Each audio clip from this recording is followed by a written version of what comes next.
성가대의 찬양처럼 우리가 날마다 하나님 앞에 영광 돌리며 찬송하며 주의 이름 높여드리며 살아가는 복된 삶 되게 하여 주시옵소서. 매주 주님 앞에 찬양하는 복된 입술들 하나님께서 은혜 주시고 찬양의 가사처럼 찬양의 멜로디처럼 늘 하나님 앞에 아름다움으로 드려지는 복된 삶이 되게 하여 주시옵소서. 이 시간 주의 말씀 듣기를 원합니다.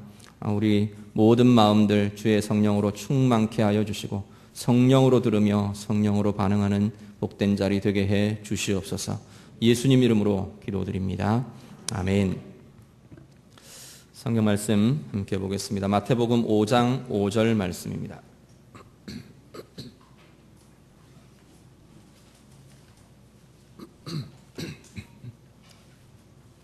신약성경 마태복음 5장 5절 말씀입니다.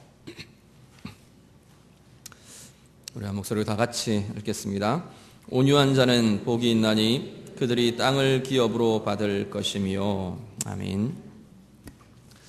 팔복의 우리 세 번째 시간 제가 가집니다.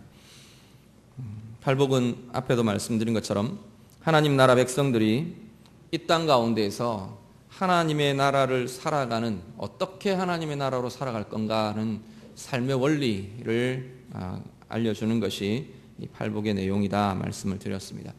이 표현을 조금 다르게 표현을 하면, 다른 면에서 생각을 해보면 하나님의 사람들이 이 땅에서 살아가는, 이 땅에서 하나님의 나라를 사는 하나님의 백성들이 이 원리대로 삶을 살아내면 이 땅 가운데 하나님의 나라가 임한 것을 사람들에게 보여주게 될 것이라는 겁니다.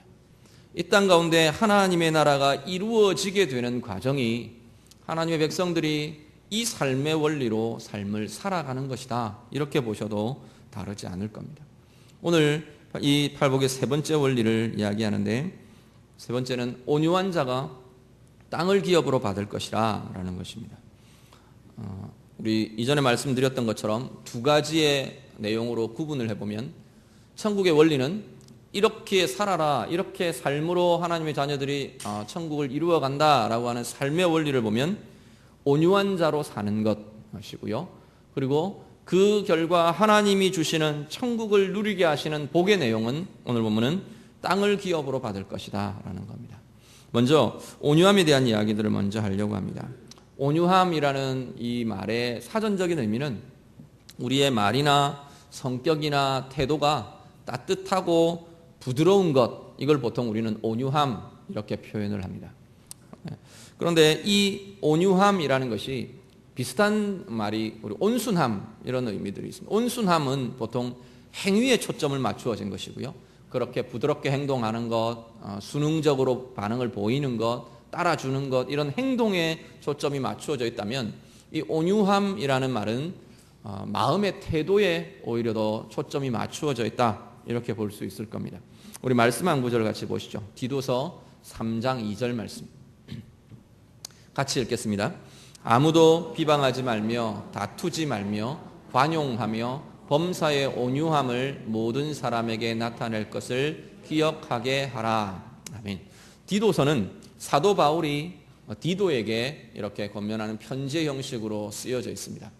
디도라는 이 초대교회 지도자에게 그 디도가 맡아 있는 신앙의 공동체를 어떻게 훈련할 건가, 양육하고 가르칠 것인가에 대해서 이렇게 세세하게 구체적으로 권면해주고 있는 내용이 디도서라는 서신서입니다.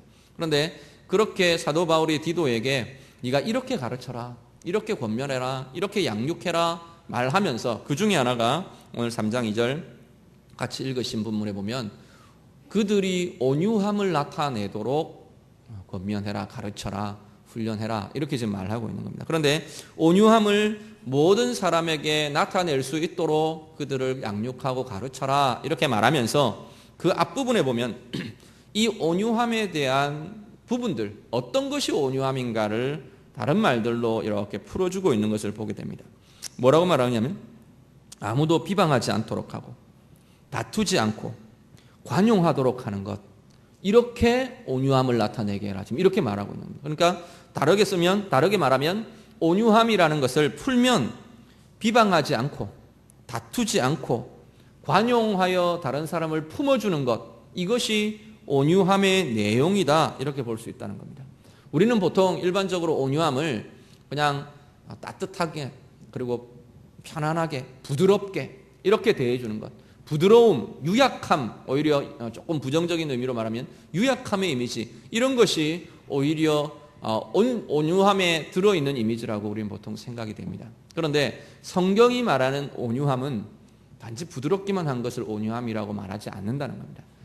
그냥 다른 사람이 잘 따라주는 것, 이것만을 온유함이라고 말하지 않는다는 겁니다. 오히려 오늘 이 디도가 말하는 것처럼 비방하지 않고 다투지 않고 정말 넓은 마음으로 관용함으로 품어주는 것, 수용해주고 품어줄 수 있는 것, 이것을 온유함이라고 말한다라는 겁니다. 한 구절 더 보시죠. 마태복음 21장 5절 말씀. 마태복음 21장 5절 같이 읽습니다. 시온 딸에게 이르기를 내 왕이 내게 임하나니 그는 겸손하여 나귀 곧 멍에 매는 짐승의 새끼를 탔도다 하라 하였느니라. 아멘. 이 말씀은 예수님을 가리키는 묘사입니다. 예수님이 이제 예루살렘 성으로 입성하실 때, 예루살렘 성으로 이렇게 이제 마지막 주간을 앞두고 십자가 죽으심과 고난과 그 길을 앞두고 십자가의 길을 앞두고 그 예루살렘 성으로 들어가실 때 이 예언서에 선지서에 예언되어 있는 대로 말을 타고 뭐 이렇게 마차를 타고 전차를 타고 이런 것이 아니고 나귀 새끼를 타고 예루살렘을 들어가십니다. 그 모습에 대해서 마태복음 21장 5절이 우리 구약의 선지서들 인용을 그대로 가져와서 이렇게 지금 선포하고 있습니다. 시온 딸에게 이르기를 내 왕이 내게 임한다. 내 왕이 내게 임하는데 그는 겸손하여서 나귀를 탔다. 곧 멍에 매는 짐승의 새끼를 탔다. 이렇게 노래하라 라고 말한다는 겁니다. 근데 이 모습에 나타나 있는 이 겸손이라는 단어가 원래 오늘 본문에 이 마태복음 5장 5절에 온유한 자는 복이 있나니 라고 하는 이 온유한 자와 동일한 원어로 쓰여져 있습니다. 이 동일한 단어를 마태복음 5장 5절에는 온유한 자라고 번역을 했고 이 마태복음 21장 5절에 이 표현에서는 겸손으로 번역을 했다는 겁니다. 그래서 그렇게 보면 이 성경이 말하고 있는 온유함이라는 이 온유함의 내용은 이 겸손과 연결되어 있는 것을 보게 됩니다. 오늘 이 예수님 마태복음 21장 5절에 나타나 있는 나귀 새끼를 타고 예루살렘 성으로 들어오시는 이 예수님의 이 모습은, 이 이미지는 바로 겸손과 온유의 모습을 그 형상화한 이미지의 모습으로 보여주고 있는 그런 내용이라고 보셔도 좋을 겁니다. 왜 나귀를 타셨느냐? 보통 왕은 말을 타거나 전차를 타거나 화려한 마차를 타거나 이렇게 하는 것이 원래의 왕의 모습입니다. 그런데 예수님은 그렇게 하지 않으시고 나귀 새끼를 타고 이 지금 성으로 개선장군처럼 이 왕의 성으로 입성하고 계시는 그러한 모습을 보여주는데 왜 그러느냐? 예수님의 모습과 사역을 보여주기 위해서라는 겁니다. 온유라는 것 무엇냐? 이 나귀 새끼를 우리가 이 비유로 보여주는데 나귀 새끼가 막 성질내는 이런 나귀 새끼가 아니고 그 나귀 새끼 곧 그 다음에 설명하는 것은 멍에 매는 짐승의 새끼. 멍에는 여기 어깨에 매어서 뭘 짐을 끌게 하거나 마차를 끌게 하거나 뭔가를 하게 하는 그런 어깨에 매여 있는 그것이 멍에입니다. 멍에를 맨 짐승, 특히 멍에를 맨 나귀 새끼, 멍에를 맨 짐승의 새끼인 나귀라고 표현되는 것은 사람이 끄는 대로 순종하는 순종의 표상이라는 겁니다. 끄는 대로 끌리는, 이렇게 끌면 우로 끌리고 좌로 끌면 좌로 끌리고 짐을 매면 짐을 싣고 사람이 타면 사람을 태우고 그렇게 끄는 대로 시키는 대로 이끄는 대로 순종하며 이 끌림을 받는 그러한 존재로 지금 나귀를 보여주고 있습니다. 예수님의 생에 그렇게 될 것을 보여줍니다. 예수님을 겸손 온유라고 말하는 것은 바로 하나님의 계획에 이끌려 순종하는 모습, 이것이 바로 온유함의 진정한 모습이라는 겁니다. 그냥 부드럽게 행동하고 부드럽게 말해주고 온순하게 말해주고 사람들 비위 잘 맞추어주고 그것이 온유함이 아니고 정말로 하나님의 계획을 보면서 그 하나님의 계획 때문에 수용하고 받아주고 품어줄 수 있는 것, 이것이 진정한 온유함이라는 겁니다. 온유함의 의미 한 구절 더 보시죠. 시편 37편 10절에서 11절 말씀입니다. 시편 37편 10절과 11절 말씀 다 같이 읽습니다. 잠시 후에는 악인이 없어지리니 내가 그곳을 자세히 살필지라도 없으리로다. 그러나 온유한 자들은 땅을 차지하며 풍성한 화평으로 즐거워하리로다. 아멘. 특별히 37편 11절을 보면 오늘 우리가 마태복음 5장 5절에서 본 본문의 내용과 거의 유사합니다. 온유한 자들은 땅을 차지할 것이라 풍성한 화평으로 즐거워할 것이라 말씀합니다. 그런데 이 시편 37편 11절은 이 온유한 자들이라고 묘사하는 이 온유한 자들은 1절부터 8절에 나와 있는 앞의 내용들을 함께 포함을 하고 있습니다. 어떤 내용이 들어있냐면 1절에서 8절을 보면 하나님께서 하나님의 자녀들을 보고 너희는 악한 자들을 바라보면서 악을 행하는 자들을 바라보면서 억울해하지 말라 그렇게 말합니다. 악을 행하는 자들, 불의한 자를, 불의를 행하는 자들, 그들이 잘 되고 형통하게 보이는 것, 그것을 보면서 너희들이 억울해도 하지 말고 분노하지도 말고 불평하지도 말고 시기하지도 말라. 하나님께서 그렇게 말하십니다. 그것이 1절부터 8절의 내용에 쭉 이어집니다. 그래 놓고는 11절에 와서 뭐라고 말하냐면 온유한 자는 땅을 차지할 것이라. 그러면 누가 온유한 자라고요? 앞에 있는 그 내용을 실천하는 이들이 온유한 자들이라는 겁니다. 어떻게? 악을 행하는 자들이 형통한 것을 보고도 불평하지 않고 시기하지 않는다는 겁니다. 내게 불의를 행하는 자들, 내게 나를 억울하게 만드는 사람들, 나를 공격하는 사람들, 나를 힘들게 하는 사람들, 나를 고통에 있게 하는 사람들, 그 원인이 되는 그 사람들을 보고도 내가 분노하거나 불평하거나 시기하거나 미워하거나 내 가운데 증오와 보복감으로 가득 차 있거나 그렇지 않는 것, 그렇지 않고 품어주고 수용해주고 이해해주고 받아줄 수 있는 것, 그것을 진정한 온유함이라고 말한다는 겁니다.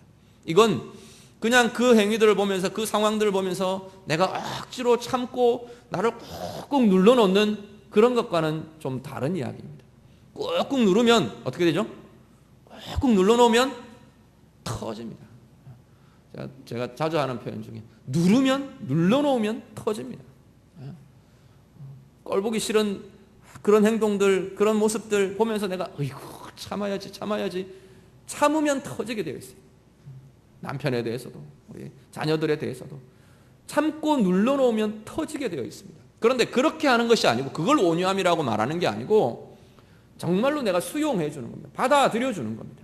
품어주는 것, 그것을 온유함이라고 말합니다. 사람의 눈으로 사람의 감정으로는 그것이 되지 않는다는 겁니다. 어떻게 하느냐? 하나님의 계획이 그 가운데 있기 때문에 내가 품어주는 겁니다. 그 사람들의 그 행동들 그 안에도 하나님의 계획하심이 있기 때문에 내가 그것 그대로 받아들여 줄 수 있는 겁니다. 그 사람의 행위를 보면 내가 미울 수 있어요. 당연히 밉죠. 나한테 해롭게 하는데. 그들의 그런 모습들을 보면 내 속에 어떤 때는 분노가 일어나기도 합니다. 그런데 그것을 어떻게 다루느냐, 그 모습을, 그 마음들을 내가 어떻게 다루느냐, 그 가운데 있는 하나님의 계획을 보는 겁니다. 그 가운데, 그들 가운데 있는 하나님의 마음을, 그들의 악행을 하는 사람들이라면 그들을 향한 하나님의 긍휼의 마음을 내가 먼저 보게 되면 그들을 품어줄 수 있고 수용해 줄 수 있고 그들의 그 상황과 그 문제와 그들의 그 행위들도 내가 받아들여 줄 수 있는 것이 바로 온유함이라는 것입니다. 그래서 온유함은, 진정한 성경이 말하는 온유함은 하나님의 계획과 하나님의 뜻을 이해하고 하나님의 마음을 내가 이해함으로 내게 있는 모든 억울함과 아픔과 또 특별히 하나님이 통제하시는 것과 사람들이 통제하는 그 모든 것을 내가 수용하고 받아들여 줄 수 있는 것, 하나님 때문에 받아들여주고 수용할 수 있는 것, 그것이 온유함이라는 겁니다. 수용하고 받아들여줄 수 있으니까 내가 어떤 말이 나갈 거예요? 좋은 말, 선한 말이 나가는 겁니다. 상황이 어떻든지 간에, 그 사람의 모습이 반응이 어떻든지 간에 내 입에서는 선한 말이 나갈 수 있다는 겁니다. 하나님 때문에.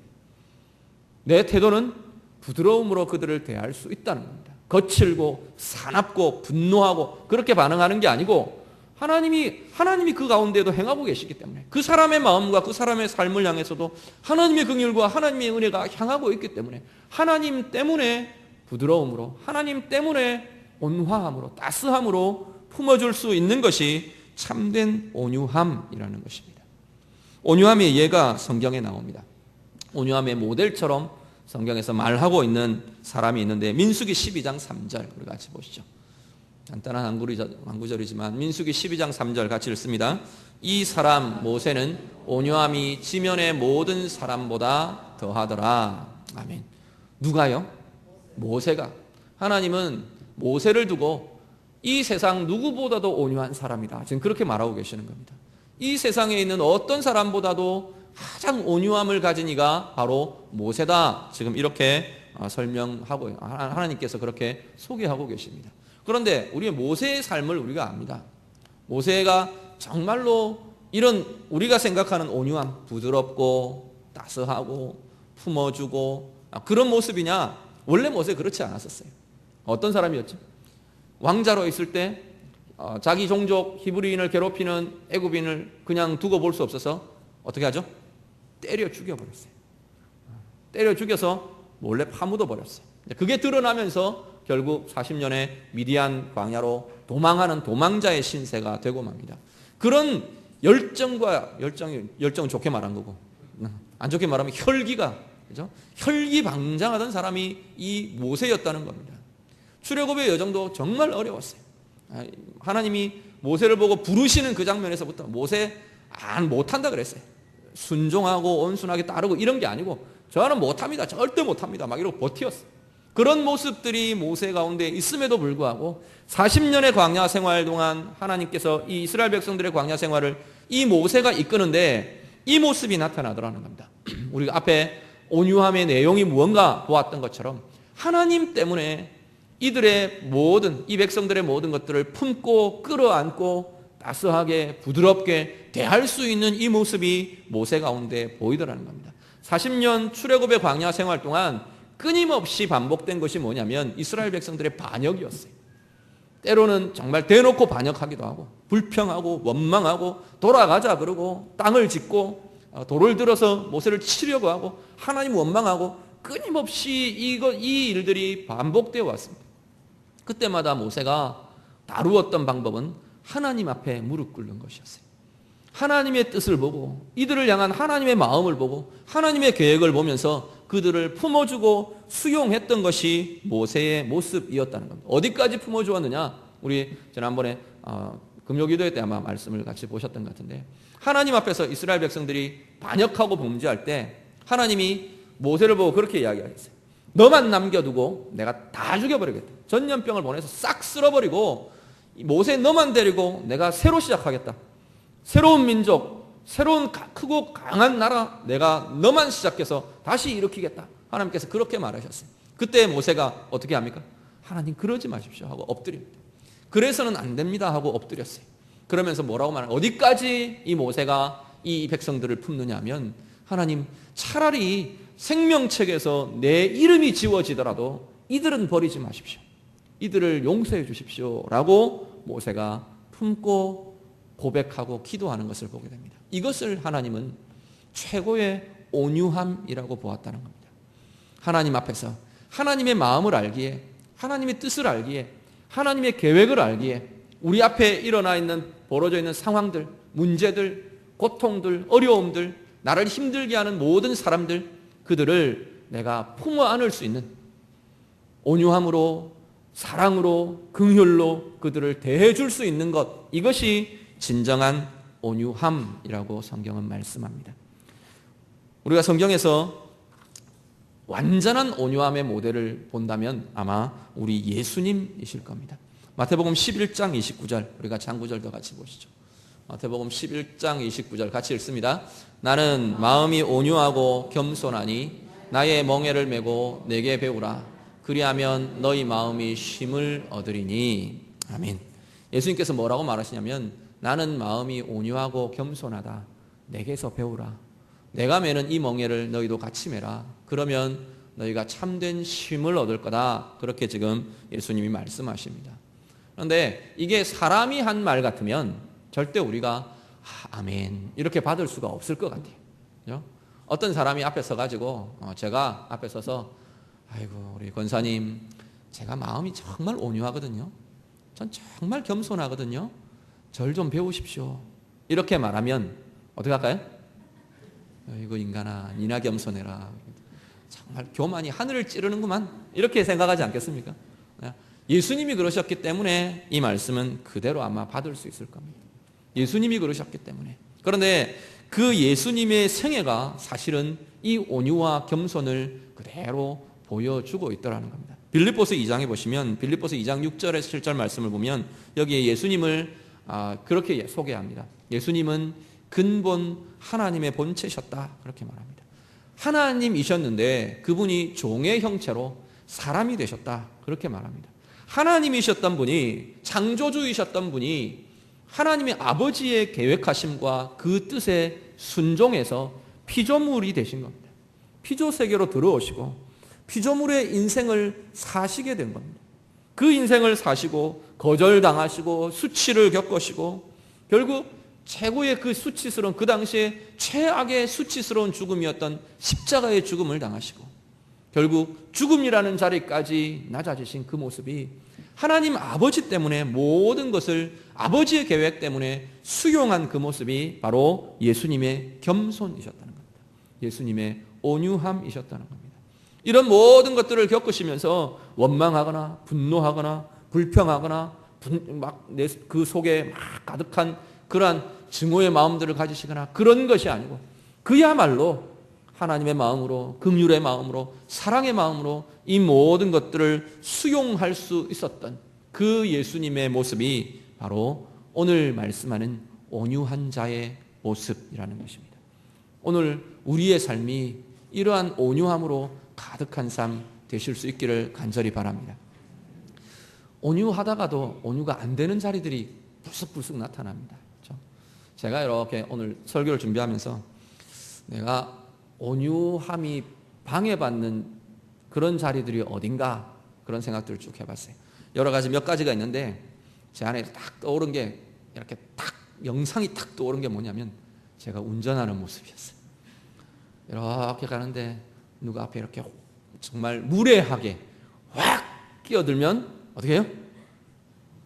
온유가 생각이 나지 않아요. 이렇게 막 저도 가서 아니면 최소한 문 탁 열고 팍 한번 째려주든지 그렇게 해야 되는 그 마음, 그게 그 장면이 확 떠올랐어. 그러면 이제 제 옆에 이제 아내가 있다가 목사님 이렇게 불러요. 저를 목사님 안 부르는데 여보 이렇게 부르지 목사님 부르지 않는데 그때는 꼭 목사님 이렇게 불러요. 저는 듣기를 이 목사 양반아 이렇게 들려요. 이렇게. 그러는데 우리가 이 온유가 깨어지는 자리가 있어요. 그런데 그 자리가 사실은 우리가 연약한 자리 같아요. 제가 운전 이야기를 하는데 우리 한국 운전 문화가 정말 막 화낼 준비를 하고 운전을 하는 것 같아요. 꼭 운전석에 앉으면 모든 이들이 다 화낼 준비를 다 하고 있는 사람들 같아요. 그런 모습들이 우리가 다시 한번 돌아볼 모습들일 겁니다. 우리 자녀들과의 관계들, 그렇죠? 우리 부부의 관계들, 또 아니면 나를 힘들게 하는 그들과의 관계들, 그들 속에 내 온유함이 어떤 때에 깨어지는가, 무엇 때문에 내가 이걸 참지 못하는가, 그때마다 우리가 돌아보셔야 할 것은 온유해야지 이 의무감이 아니고 하나님의 마음과 하나님의 뜻을 보는 겁니다. 나를 힘들게 하는 그들을 볼 때 내 힘든 내 고통의 상황들을 바라볼 때 하나님의 계획과 그곳을 향한 그 사람을 향한 하나님의 마음이 우리 가운데 먼저 보아지고 누려지면 우리는 오늘 지금 이야기하고 있는 이 모습처럼 예수님이 그렇게 하셨던 것처럼 온유한 자의 모습을 살아갈 수 있을 줄로 믿습니다. 예수님은 아버지의 뜻을 보셨어요. 아버지의 뜻을 하셨어요. 모세가 그 백성들을 품을 수 있었던 것은 하나님의 계획과 하나님의 마음과 그 백성들을 향한 하나님의 마음을 알 수 있었기 때문이라는 겁니다. 오늘 우리가 그 마음 가지고 진정한 온유한 자로 살아가는 복된 은혜가 우리 가운데 있으시기를 간절히 바랍니다. 그 온유한 자들의 삶에 대해서 오늘 예수님은 복을 선포하십니다. 뭐라고 복 주시느냐 하면 땅을 기업으로 받을 것이라 약속하십니다.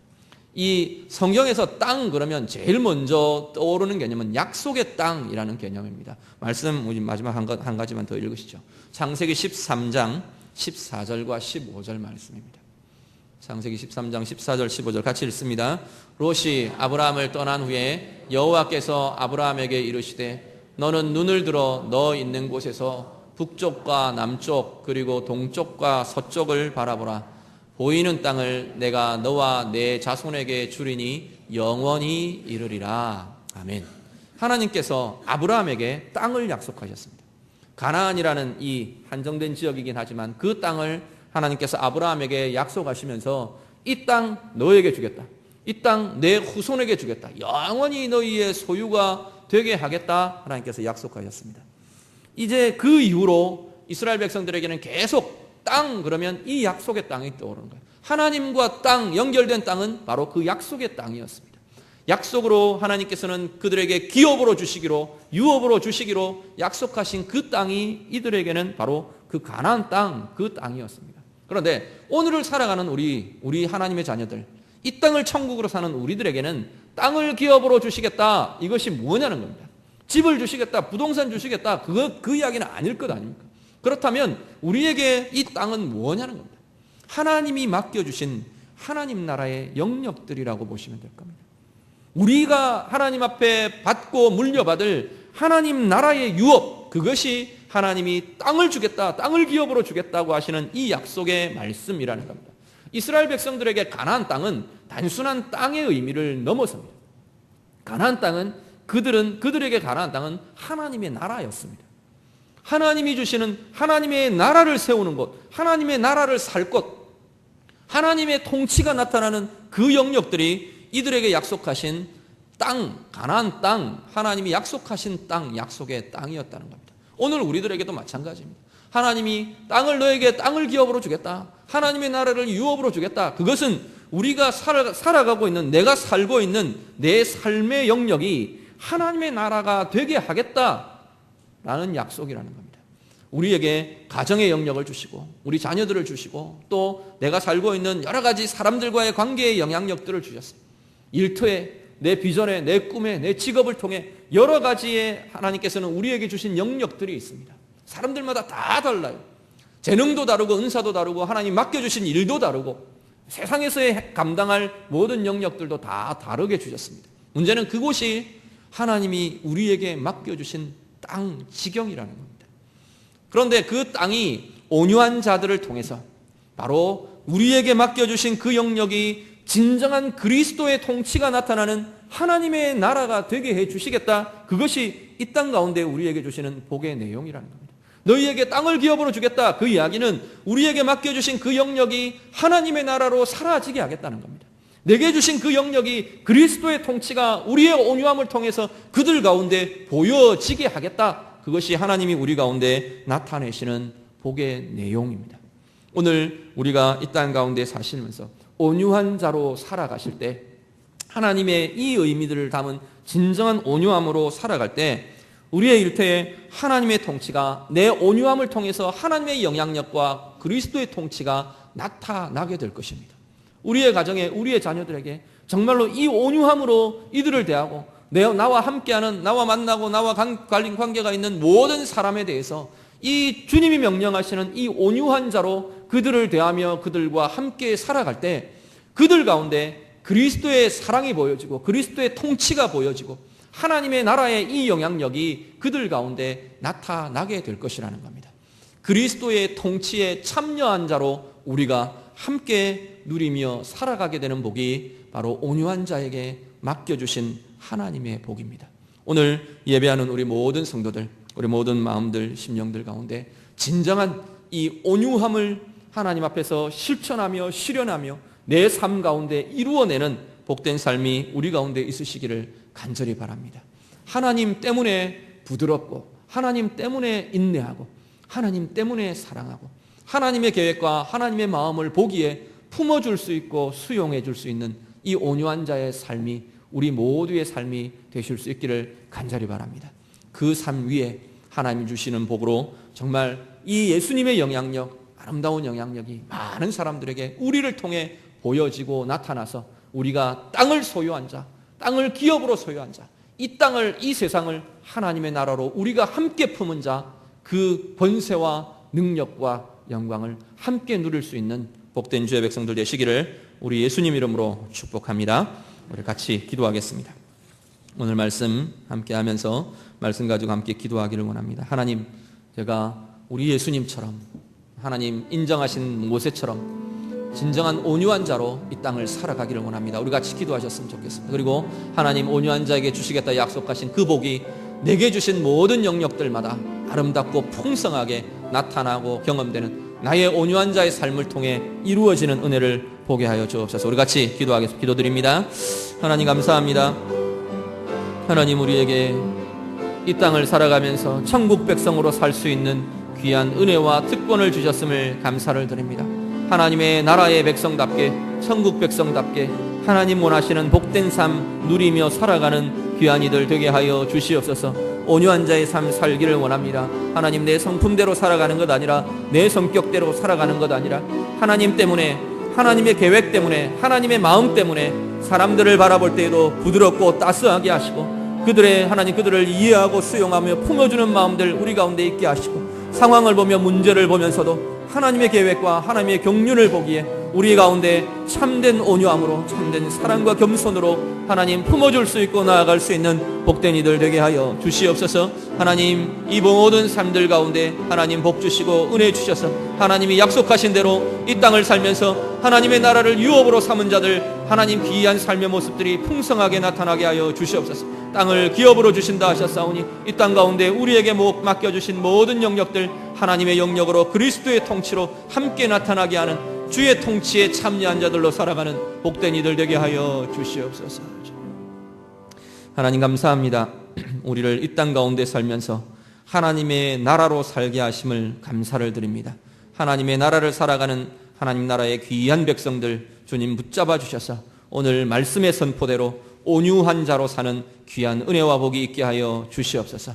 이 온유한 자의 삶을 통해 우리에게 맡겨주신 모든 영역들 모든 사람들 우리가 함께 품으며 사랑하며 그리스도의 통치를 함께 풀어낼 수 있는 복된 은혜의 통로들 다 되게 하여 주시옵소서. 예수님 이름으로 기도드립니다. 아멘.